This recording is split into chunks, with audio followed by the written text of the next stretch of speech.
በመዳናችን የአዳም ሱታፊ ያለ የለም። እመቤታችንን ተክለው ከሷ ደግሞ ክርስቶስ ፍሬ ሆኖ አፈርቷል ማለት ነው። ልብስ የክብር ምልክት ነው።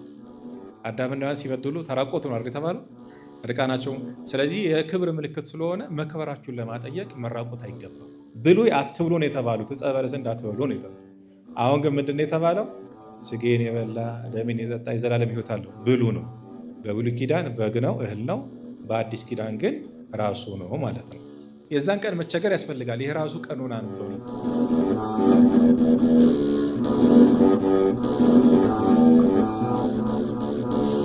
በስመ አብ ወወልድ ወመንፈስ ቅዱስ አሐዱ አምላክ አሜን። በስመ አብ ወወልድ ወመንፈስ ቅዱስ አሐዱ አምላክ አሜን።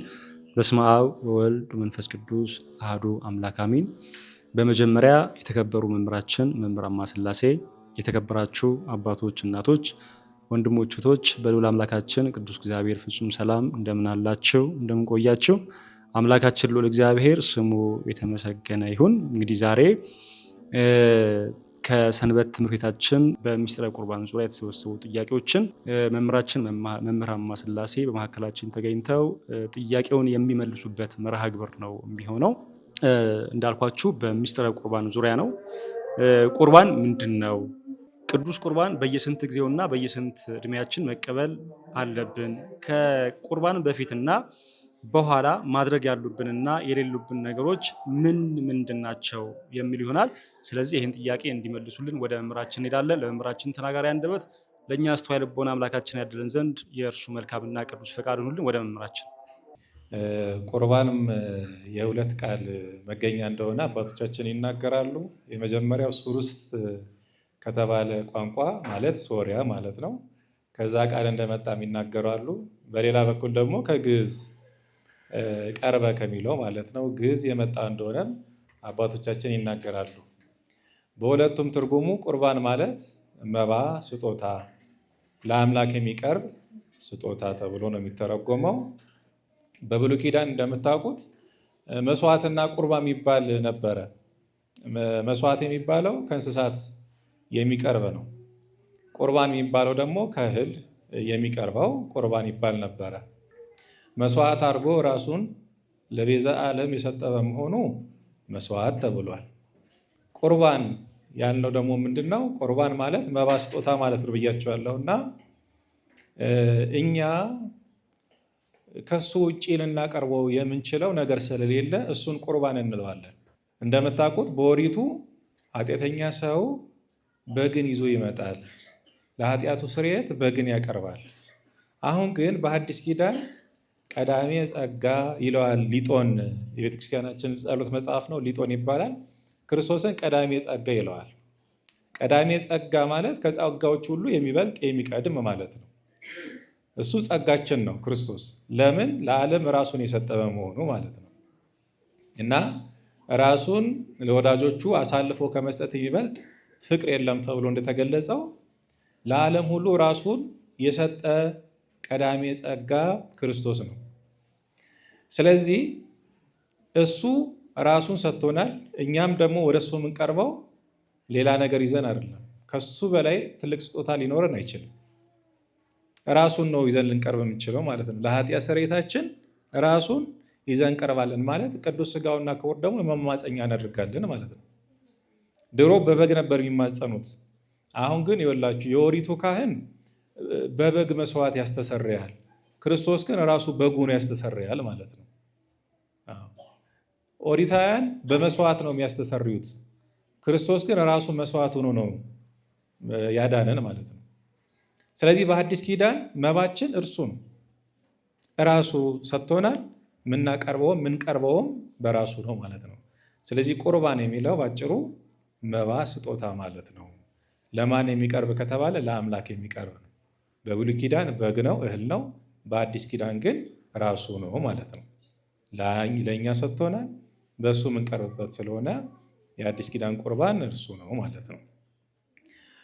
ሌላው በስንት ጊዜያችን መቁረብ አለብን የሚለው ለቁርባን ፍቃድ የሚሰጠው ጥምቀት ነው። የተጠመቀ ሰው መቁረብ ይችላል። ማንም የሚከለክለው የለም ማለት ነው። ስለዚህ የመጀመሪያው ስለ ጌታ ቅዱስ ሥጋውና ክቡር ደሙ ሲናገር ዕለት ዕለት ብትቀበሉት ደስ ይለኛል፣ ነገር ግን ይህ የሚቻላችሁ አይሆንም። ምክንያቱም ቅዱስ ሥጋውና ክቡር ደሙን ለመቀበል እንደምታውቁት ደጅ ጥናት ያስፈልገዋል። ዝም ብሎ መቀበልም አግባብ አይደለም፣ እንደ ተራ ምግብ እንዳይሆን ማለት ነው። ስለዚህ ዕለት ዕለት ብትቀበሉት ደስ ይለኛል። ይሄ ግን ስለማይቻላላችሁ በሰንበተ ክርስቲያን ቅዱስ ሥጋውና ክቡር ደሙ ተቀበሉ። ይህም አይቻላችሁ ከሆነ በ40 ቀን ተቀበሉ። ይህም ካልተቻላችሁ ደግሞ በዓመት 3 ጊዜ ተቀበሉ። እነዚህም የጥምቀት የልደትና የትንሣኤ። እነዚህን 3ቱን ተቀበሉ። እነዚህን የማይቀበል ከሆነ ግን ክርስቲያን አይደለም ይላል። ለምንድን ነው ከተባለ ልብ በሉ። አንድ ሰው ጥምቀትን ሲጠመቅ የቤተ ክርስቲያን አባል የክርስቶስ አካል ይሆናል። እንደምታውቁት አዳምና ሔዋን በአርአያ በአምሳለ ሥላሴ ተፈጠሩ። አርአያ አምሳለ ሥላሴን እንድናገኝ ማድረግ የፈጣሪ ስራ ነው። አርአያ አምሳለ ሥላሴን መጠበቅ ግን የኛ ስራ ነው። እንዴት ነው የምንጠብቀው ከተባለ በመታዘዝ ነው። ትእዛዙ ደግሞ አትብሉ የሚል ነው። ከዛ ቤዛ ዓለም ክርስቶስ መጣና ዳግም ፈጠረ። በክርስቶስ ዳግም ተፈጠራችሁ እንዲል መምህራችን ቅዱስ ጳውሎስ። ዳግም ከፈጠረም በኋላ ደግሞ ትእዛዝ አዘዘን። ይኸው በአርአያው በአምሳሉ ፈጥሮ እንዳዘዘው ትናንትና አሁንም ዳግም ይጠብቁ የነበረው በመታዘዝ ነው። አሁንም ክርስቶስ ዳግም የሳለልንን አርአያ አምሳለ ሥላሴን የምንጠብቀው በመታዘዝ ነው። የሐዲስ ኪዳን ትእዛዝ ደግሞ ከብሉይ ኪዳን ተቃራኒ ነው። ብሉይ አትብሉ ነው የተባሉት፣ ዕፀ በለስን እንዳትበሉ ነው የተባሉት። አሁን ግን ምንድን ነው የተባለው? ሥጋዬን የበላ ደሜን የጠጣ የዘላለም ሕይወት አለው ብሉ ነው። ተቀይሯል ማለት ነው። ስለዚህ ትናንትና አትብሉ የተባለውን ባለመታዘዛቸው አርአያ አምሳለ ሥላሴን እንዳጡ፣ አሁን ብሉ የተባለውን መተላለፍ፣ አለመቀበል፣ አለመታዘዝ አርአያ አምሳለ ሥላሴን ያሳጣል ማለት ነው። አንድ ሰው ደግሞ ካሳ የምንሳተፍ በመሆናችን ነው። አሕዛብ የሚጠየቁት በአዳም መርገመ ሥጋ መርገመ ነፍስ አይደለም፣ ግን ክርስቶስ ከሰጠው ጸጋ የማይሳተፉ በመሆናቸው ነው። ስለዚህ ለዓለም ሁሉ ካሳ ተፈጽሟል። ያንን ካሳ ግን የምንሳተፈው የምንቀበለው በሚስጥራት ነው። ለምሳሌ አንድ ስጦታ መጣላችሁ እናንተ እና ስጦታ የመጣላችሁ ሰው ናና እቤት አስቀምጬላለሁ ውሰድ ይላችኋል። ያ ስጦታ የእናንተ ነው አይደለም? የእናንተ ነው፣ ግን አግኝታችሁታል። ስለዚህ ለመቀበል ግዴታ ቤቱ መሄድ አለባችሁ ማለት ነው። የክርስቶስ ማዳን ይኸው ስጦታ ነው፣ ለዓለም ሁሉ የተሰጠ ነው። መቀበል ግን የእኛ ድርሻ ነው። ካልተቀበልነው ልንድን አንችልም፣ ስጦታውን ማግኘት አንችልም። እና ይሄን እንዴት እንሳተፋለን ከተባለ ሚስጥራትን በመፈጸም ነው። ጥምቀትን ይህን የመሰለውን ያልኳቸውን ማለት ነው። አንድ ሰው በጥምቀት ስለ ሥላሴ ከሆነ በኋላ አምሳለ አርአያ ሥላሴ ከሆነ በኋላ ይህንን መልክ ትኩስ ሆኖ ሳይጠፋ ሳያድፍ እንዲቆይ የሚያደርገው በምንድን ነው መሰላችሁ? ቅዱስ ሥጋው ክቡር ደሙን በመቀበል ነው ማለት ነው። እና ይሄንን ሊቁ አባታችን ዮሐንስ አፈወርቅ ምን ይለዋል? ቅዱስ ሥጋውና ክቡር ደሙን መቀበል የክርስቶስን አርአያና አምሳል ትኩስ ሆኖ እንዲቆይ ያደርገዋል ይላል፣ በእኛ ዘንድ ማለት ነው። እና አሁን እሳት ላይ የተጣደ ምግብ ሁሌ ትኩስ ነው አይደል የሚሆነው? አይበርድም። ስለዚህ እንዳይበርድ ምንድን ነው ማድረግ ያለብን ማለት ነው? ዘወትር ሥጋውና ደሙን መቀበል ያስፈልጋል ማለት ነው። ግን ሁል ጊዜ ሥጋው ደሙ ለመቀበል ትኩረት ማድረግ ያለባቸው ምንድን ነው? ሥጋው ደሙ ደጅ መጥናት ያስፈልጋል። እንደ ተራ ሥጋና ደም መቀበል አያስፈልግም፣ አግባብ አይደለም። ደጅ መጥናት ማለት መሰላችሁ መዋጀት ማለት ነው። ባጭሩ መዋጀት ያስፈልጋል። ለምሳሌ ልብ በሉ፣ ትንሣኤን ለማክበር ዝም ብለን አናከብር፣ እንጾማለን አስቀድመን። ልደትን ለማክበር ዝም ብለን አይደለም፣ ጾመን ነው። በዓላትን እንዋጃቸዋለን ማለት ነው። ስለዚህ አሁን ደጅ መጥናት ማለት አንድ ነገር እስክታገኙ ድረስ ለዛ የሚገባውን ነገር ግን ሳያጎሉ መኖር ማለት ነው። መዋጀት ማለት ደግሞ መሰላችሁ፣ ለምሳሌ አንድ አባት አሉ በሕንፃ መነኮሳት ላይ 40 ዓመት ነው የዘጉት። የሚገርማቸው እና 40 ዓመት ከዘጉ በኋላ ጌታችን ነፍስን ከስጋ ለያት ነው። በርቁ ብእሲ ጾም፣ በርቁ ብእሲ ስግደት፣ በርቁ ብእሲ ትሩፋት መንግስተ ሰማያት አትዋጅም። ስለዚህ ስጋውና ደሙን ተቀበል አላቸው። መንግስተ ሰማያት ከአዳም እስከ ዕለተ ምጽአት የተነሱ ቅዱሳን ደማቸው ቢፈስ አጥንታቸው ቢከሰከስ የደማቸው መፍሰስ የአጥንታቸው መፍረስ መንግስተ ሰማያትን ሊዋጃት አይችልም። መንግስተ ሰማያት በርቁ ብእሲ ደም አትዋጅም። ይሄ ማለት መንግስተ ሰማያት ገብተን የምናገኛት የአንዲት ደቂቃ ሰከንድ ከአዳም ጀምሮ እስከ ዕለተ ምጽአት የሚነሱ ቅዱሳን ያደረጉት ትሩፋት ዋጋ ሊሆን አይችልም። መንግስተ ሰማያት ገብተን የምናገኛት የአንዲት ደቂቃ ደስታ ከአዳም ጀምሮ እስከ ዕለተ ምጽአት የሚነሱ ቅዱሳን ዋጋ ሊሆናት አይችልም፣ መግዛት አይችልም። ስለዚህ የሩቅ ብእሲ ደም አትዋጅም ማለት ነው። መንግስተ ሰማያት የምትዋጀው በማን ደም ነው? በክርስቶስ ደም ነው። ስለዚህ እኚህ አባትንም መልአኩ ምን አላቸው? ምንም ትሩፋት ቢሰሩ የዘጉ አባት ቢሆኑም ምን አላቸው? ስጋውና ደሙ ተቀበሉ አላቸው። እና ቅዱስ ስጋው ከደሙ ሊቀበሉ ሲሄዱ ኋላ ላይ ካህኑ ዲያቆኑ ነጽር ይለዋል፣ ለይ ይለዋል። የበቃውን ካልበቃ ለይ ማለት ነው። በዚህም ጊዜ ካህኑ ምን ይለዋል? ቅዱስ ለቅዱሳን ይህ ቅዱስ ስጋና ክቡር ደም ነው፣ የሚቀበሉትም ቅዱሳን ናቸው፣ የሚገባው ለቅዱሳን ነው ብሎ ያውጃል ማለት ነው። ሰሙታላችሁ አይደል? በዚህ ጊዜ የኛ አባት ይሄን በሰሙ ጊዜ አይ ለስጋው ደሙማ እንዴት ልበቃ እችላለሁ ብለው ተመለሱ ማለት ነው። አሁንም 40 ዓመት ዘጉ እና መልአከ እግዚአብሔር መጣና ተቀበል አላልኩም ወይ? አሁን ውጣና ተቀበል አላቸው። አሁንም ሲሄዱ ያንን ድምፅ ሰሙ። ሊመለሱ ሲሉ አይ በቃ ከዚህ በኋላ ሕይወተ ስጋ ስላበቃ መቀበል ግዴታ ነው ብሎ እንዲቀበሉ አደረጋቸው። አሁን ስጋውና ደግሞ ምን አደረጉት ማለት ነው? እኛ አባት ዋጁት ማለት ነው። ገባችሁ ሀሳቡ? መዋጀት ማለት አንድ ነገር ማክበር ማለት ነው። ማክበር ማለት አሁን ልብ በሉ፣ ስጋው ደግሞ ከመቀበል ፊት ይሄን ይጠብቁ፣ ስጋው ደግሞ ከተቀበሉ በኋላ ይሄን ይጠብቁ ይላል ቀኖና ቤተ ክርስቲያን። ለስጋው ደግሞ የሚጨምርለት ቅንጣት ነገር እኮ የለም።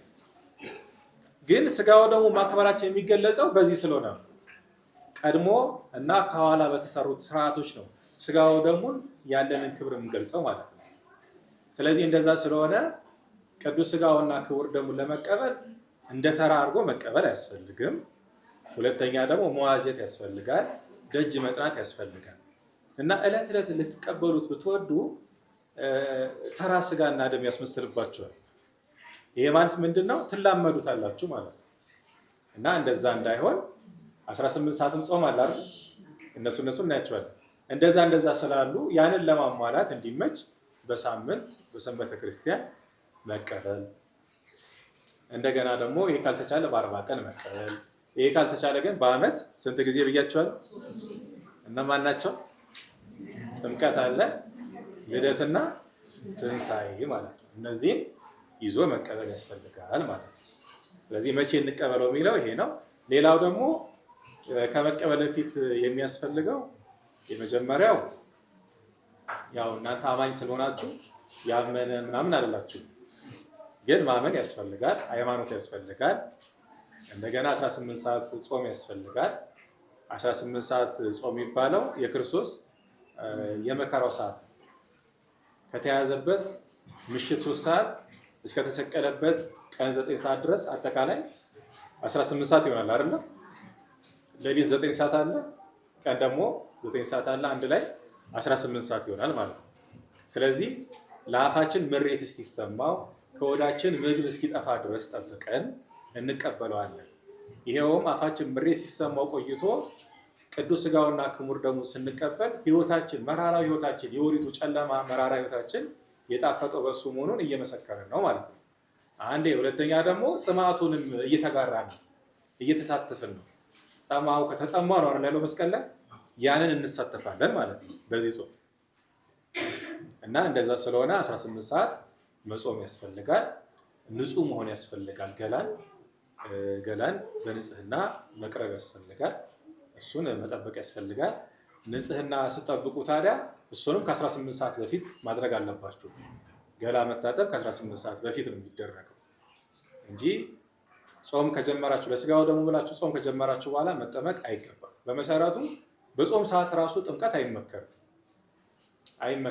ምክንያቱም ሰውነታችን ወደ ውስጥ ሊገባ ስለሚችል ውሃው ማለት ነው፣ ጸበል ማለት ነው፣ መቀበል አይገባም። ማነው መጠመቅ አይመከርም። ግን ከነሳ አባታችሁ ጋር ተመካከራችሁ ያለውን ነገር እንትን ማለት ኖር የለውም። በመሰረቱ ከጸበሉ ቅዳሴ ይበልጣል። ይሄን ማወቅ አለባችሁ። ቅዳሴን ሁል ጊዜ የሚያስቀድስ ሰው ዘወትር ከሚጠመቅ ሰው ይበልጣል። ቅዳሴ የቤተክርስቲያን ትልቁ ጸሎት ነው። ተመልከቱ።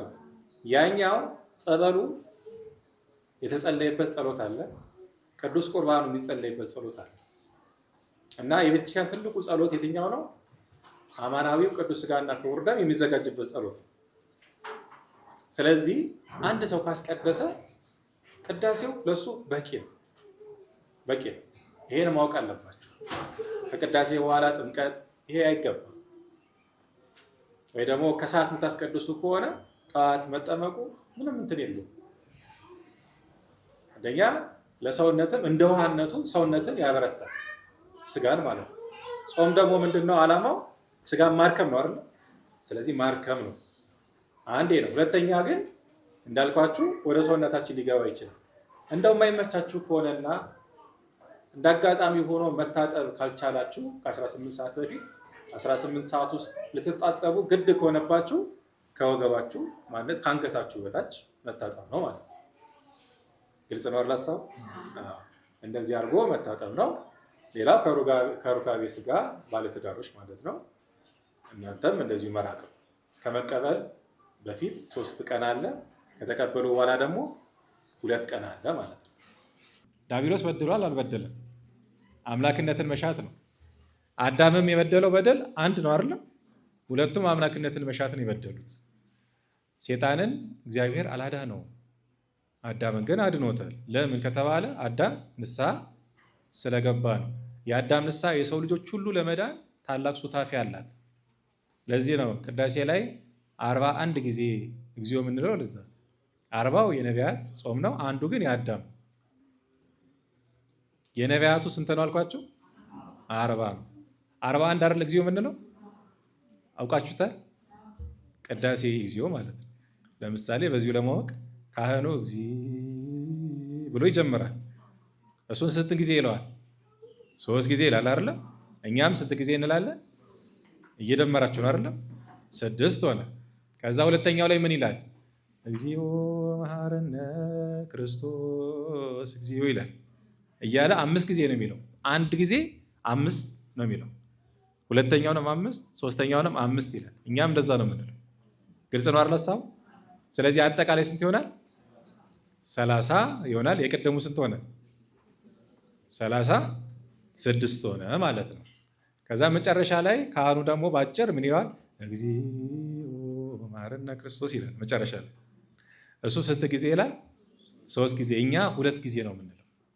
የመጨረሻውን እግዚኦ መሐረነ ክርስቶስ ሲል እሱ እኛ አንልም፣ ዝም ነው የምንለው። ለምን? 41 እንድትመጣ ማለት ነው። ግልጽ ነው አይደል? ቁጠሩት ከፈለጋችሁ። እኛ አብረን ሶስተኛውንም ድጋሚ ካልን ስንት ይሆናል ማለት ነው? 42 ይሆናል። ሚስጥሩ ይዛባል ማለት ነው። አሁን 40 የማን ነው ካልኳችሁ የነቢያት። አንዱ የማን ነው? የአዳም። ለምን? ከነቢያት ሁሉ ጩኸት ነው እንዴ? የነቢያት ጩኸት ነው ክርስቶስን የመጣው? የማን ጩኸት ነው? ምንለያት ለዛ ነው ማለት ነው። አንድም አንዱ 40 የክርስቶስ ይላል፣ አንዱ የአዳም ይላል። ስለዚህ በመዳናችን የአዳም ሱታፊ ያለ የለም። አዳም ንስሐ ባይገባ እመቤታችንም ክርስቶስም አይገኙም ለማለት ነው። እንደዛ ስለሆነ የአዳም እና የሔዋን የንስሐ ፍሬ ክርስቶስ ነው ማለት ነው። አዳም እና ሔዋን በንስሐቸው ክርስቶስን እመቤታችንን ተክለው ከእሷ ደግሞ ክርስቶስ ፍሬ ሆኖ አፈርቷል ማለት ነው። ስለዚህ የንስሐ ፍሬ ማን ነው? አጭሩ በሉ እንጂ የንስሐ ክርስቶስ ማን ነው? የንስሐ ፍሬ ክርስቶስ ነው አይደለም? ይኸው አፈሯቸው አልኩኝ። ስለዚህ ዛሬ ክርስቶስን የምንቀበለው በምንድን ነው? በንስሐ ነው ማለት ቅዱስ ሥጋውና ክቡር ደግሞ ለመቀበል ግዴታ ምን ያስፈልጋል? የንስሐ ፍሬ አፍሩ ነው ትርጉሙ ራሱ ቃሉ ያ ነው የሚታዘዘው። ንስሐ ገብቶ ነው ፍሬውን መቀበል። ስለዚህ ንስሐ ግዴታ አስፈላጊ ነው ማለት ነው። ይሄን ማድረግ በቤተ ክርስቲያን ታዟል ማለት ነው። ስለዚህ ከቁርባን በፊት ይሄን ማድረግ መጠንቀቅ ያስፈልጋል ማለት ነው። ልብስ ካለ ልብስ ማዘጋጀት ነው። ልብስ ማለት ነጭ ልብስ ማለት ነው ካለ ማለት ነው። ከሌለ ግን ያለውን ልብስ ንጹህ አድርጎ መቅረብ ያስፈልጋል እንጂ ግዴታ ነጭ ልብስ ከሌለኝ አልቆርብም አይባልም ማለት ነው። ዋናው የስጋ ንጽህና የነፍስ ንጽህናን መጠበቅ ነው እንጂ ልብስ ቢኖር ጥሩ ነው፣ ከሌለ ግን አጥቦ መቅረብ እንጂ ግዴታ አይደለም ማለት ነው። አንዳንድ በተለይ እናቶቻችን እዚህ ላይ ትንሽ ትኩረት ይሰጣሉ። ከሌለኝ አልቆርብም ይላሉ። አግባብ አይደለም። ካለ አለ ነው፣ ከሌለ ግን መቅረብ ነው ማለት ነው። ክርስቶስ እንኳን የተሰቀለው እርቃኑን አይደለም እንዴ? እርቃኑን እኮ ነው የተሰቀለው። ስለዚህ እኛ የሚፈለገው ንጹህ ሆኖ መቅረብ ነው እንጂ ግዴታ ልብስ የሚባለው ነገር ላይ ማተኮር የለባችሁም ማለት ነው። ሌላው ከቁርባን በኋላ ደግሞ ልታረጉ የሚገባው ወይ ስትቆርቡ፣ በተለይ ስትቆርቡ ወደ ካህኑ ፊት ትቀርባላችሁ። ቅዱስ ሥጋውን ሲያቀብላችሁ አንድ ጊዜ አሚን ማለት ይገባል። ከቻላችሁ ስገዱ። ሰግዳችሁ ብድግ ብላችሁ ተቀበሉ። ሥጋው ጋር አንድ ጊዜ ቅዱስ ሥጋው ጋር ደሙ ስትቀበሉ 2 ጊዜ አሚን ይባላል ማለት ነው። መስገድ እንኳን ላይመች ይችላል አይደለም ሰው ከበዛ። ስለዚህ አንድ ጊዜ ሥጋውን ስትቀበሉ ቅዱስ ሥጋውን ስትቀበሉ አሚን ትላላችሁ። ደሙ ስትቀበሉ ደግሞ 2 ጊዜ አሚን አሚን ትላላችሁ። ይሄ የሆነው ምንድን ነው? 3 ጊዜ አሚን አሚን ያላችሁት ማለት ነው። አንደኛው ለሥጋችሁ ነው፣ ሁለተኛው ለደመ ነፍስ ነው፣ ሶስተኛ ደግሞ ለሕያዊት ነፍስ ነው። በቃያችን ብቻ ካወቃችሁ ይበቃችኋል። ደመ ነፍስ ምንድን ነው? ሕያዊት ነፍስ ምንድን ነው? እሱ ሌላ ትምህርት ስለሆነ ብቻ ያቺን ወቋትና አንድ ጊዜ ቅዱስ ሥጋው ጋር 2 ጊዜ ደግሞ ደሙ ጋር 2 ጊዜ አሚን አሚን ትላላችሁ ማለት ነው። ከዛ ከተቀበላችሁ በኋላ ቅዱስ ቅዱስ የሚል አለ አይደለም? እሱን ማለት ነው በቃ የሚጠበቅባችሁ ማለት ነው። ይሄን ብላችሁ መጨረሰው። ስለዚህ ቆራቢ ሰው ልክ ሲቆርብ ይሄን ማድረግ አለበት። ቆራቢ ሰው ኪዳን መድረስ አለበት። ኪዳንን አስቀድሞ ካደረሰ በኋላ ነው ቁርባን መቀበል ያለበት። ሰምታችኋል አይደለም? አዎ ኪዳንን መቼም ያሁን ጊዜ ቅዳሴ ካህናት ብቻ ነው እየቀደሱ ያሉት። ለምን ሰዓቱ በጣም ቀደም እያሉብን ነው አይደለም? እኛ ደግሞ ካለው ነገር አንጻር መድረስ እየከበደ ነው መሰለኝ አይደለም? የ11 ሰዓት ቅዳሴ ከተጀመረ እሱ አለ። ግን የዛን ቀን መቸገር ያስፈልጋል። ይሄ ራሱ ቀኖና ነው እንደሆነቱ ከሆነ ለሥጋው ደግሞ የሰጣችሁት ክብር ነው። ስለዚህ በጫላችሁት አቅም ወይ መጥቶ ማደር ነው፣ ካልሆነ ደግሞ በጊዜ ቀደም ብሎ መጥቶ ቅዱስ ሥጋውን ክቡር ደሙን ለመቀበል ኪዳን እንትን ማለት ያስፈልጋል ማለት ነው። እና ኪዳን ታውቃላችሁ አይደለም? መቼም ይቀላል ነው ልላት። ስለዚህ ኪዳን እንትን ብላችሁ አስቀድሶ ሥጋው ደግሞ መቀበል ያስፈልጋል ማለት ነው። ይሄ ከመቀበላችሁ በፊት የምታረጉት ነገር ነው። ከተቀበላችሁ በኋላ ደግሞ የምታረጉት ምንድን ነው? ጥፍር መቆረጥ፣ ገላን መታጠብ፣ ልብስን መራቆት፣ እነዚህ አይገቡም። ለምን? ልብስ የክብር ምልክት ነው። አዳምና ሔዋን ሲበድሉ ተራቆቱ ነው አይደል የተባለው? እርቃናቸው። ስለዚህ የክብር ምልክት ስለሆነ መክበራችሁን ለማጠየቅ መራቆት አይገባም። እዚህ ጋርም ጥያቄው ስላለ አንድ ላይ ለመመለስ ቆራቢ ሰው ከቆረበው በኋላ ማውለቅ የሚችለው ሰርክ 12 ሰዓት ከሆነ በኋላ ነው። ሰርክ 12 ሰዓት ከሆነ በኋላ ከዛ በኋላ ማውለቅ አይከለከልም ማለት ነው። ቀን የሚገባው ምሽት ስለሆነ ማለት ነው። እለት የሚገባው ምሽት ነው። አሁን የዚህ ዛሬ እሑድ ነው አይደለም? የገባው ማታ 12 ሰዓት ነው የገባው። ለዕለት ታውቃላችሁ አይደለም? ዕለት ማለት 24 ሰዓት ነው። ምሽትና ብርሃን አለው አይደለም? ማን ነው የሚቀርመው? ምሽቱ ነው ወይስ ብርሃኑ ነው? በተለምዶ የሚመስለን ቀኑ ነው አይደል? የሚቀርምን የሚመስለን የሚቀርመው ግን ምሽቱ ነው። ኦሪት ዘፍጥረት 1 ብታነቡ ማታም ሆነ ቀንም ሆነ አንድ ቀን ነው የሚለው ስነ ፍጥረትን። የእሁድ ፍጥረትን ሲናገር ማታም ሆነ ጠዋትም ቀንም ሆነ አንድ ቀን ነው የሚለው። ስለዚህ ለዕለት ማን ይቀርማል ማለት ነው? ምሽት ይቀርማል። ሲጀመርም እኮ ጨለማ በጥልቁ ነበር፣ ከዛስ ብርሃን ይሁን አለ ነው የሚለው። አያችሁ፣ ጨለማ ይቀርማል ማለት ነው። ስለዚህ አሁን የዚህ ቀን ምሽቱ ማን ነው? ያደርንበት ነው ማለት ነው። እና ማህሌት ሲቆም የሚቆመው ለዕለቱ ነው፣ ለንጋቱ እንዳይመስላችሁ፣ በዕለቱ ነው የሚቆመው ማለት ነው። ብዙ ጊዜ ዋዜማ ነው የሚመስላችሁ አይደለም? እንደዛ ዋዜማ ቀን ነው የሚቆመው። ዋዜማ ቀን ላይ ነው የሚቆመው ማለት ዛሬ በዓሉ ከሆነ ቅዳሜ ቀን ላይ ነው የሚቆመው ማለት ነው። ዋዜማ የሚባለው እሱ ነው። ማህሌት ግን ምሽት ስለሆነ የሚቆመው ለዕለቱ ነው ማለት ነው የሚቆመው ማለት ነው። ስለዚህ አሁን ከተረዳችሁኝ፣ አሁን ዛሬ እሁድ ማለት ነው የገባው መቼ መሰላችሁ? እኛ በተለምዶ ቅዳሜ 12 ሰዓት ምን እንለዋለን አይደል? ቅዳሜ ቀኑን ሁላችሁ 12 ሰዓት አለ። ከዛች 12 ሰዓት ጀምሮ ከአንድ ሰከንድ ጀምሮ እሁድ ገብቷል ማለት ነው። እሁድ ገብቷል። ስለዚህ ከዛ ጀምሮ ቀኑ የማን ነው ማለት ነው? የእሁድ ነው ማለት ነው። የእሁድ ነው። እንደዛ ስለሆነ ምሽቱ አለ። ከዛ ስቆርቡ ደግሞ እሁድ ጠዋት ነው አይደለም? 3 ሰዓት ነው ቁርባን። እሱን ትቀበላላችሁ። ከዛ ቀኑን ትውልና አሁን ለምሳሌ ዛሬ ጠዋት የተቀበላችሁ ማታ 12 ሰዓት ይሆናል አይደለም? በቃ ከ12 ሰዓት በኋላ ልብስ ማውለቅ ትችላላችሁ ማለት ነው። ለምን? ቀኖና ቤተ ክርስቲያን መጽሐፋችን የተናገረው ምን ብሎ ነው? በዕለቱ አያውልቁ ብሎ ነውና ቁርባን በተቀበሉ ቀን ምን ያድርጉ? ከልብስ አይራቆቱ ስላለ ዕለቱ ይሄ ነዋ። 12 ሰዓት ነው ቢያበቃው ዕለቱ። ከዛ ምሽቱን አውልቃችሁ እንትን ማለት ትችላላችሁ፣ ማደር ትችላላችሁ። ግልጽ መሰለኝ። ልብስ ማን ነው መታጠብ ይሄ የሚባለው ነገርም ነስተናል ማለት ነው። ስጋው ደግሞ አንጽቶናል። ስለዚህ ንጽህና አያስፈልገንም ማለት ነው። ትርጉሙ ያ ነው። ግልጽ ነው አላሳው? አዎ። እና እንዳይቆሽሹ ሆኖ መገኘት ነው።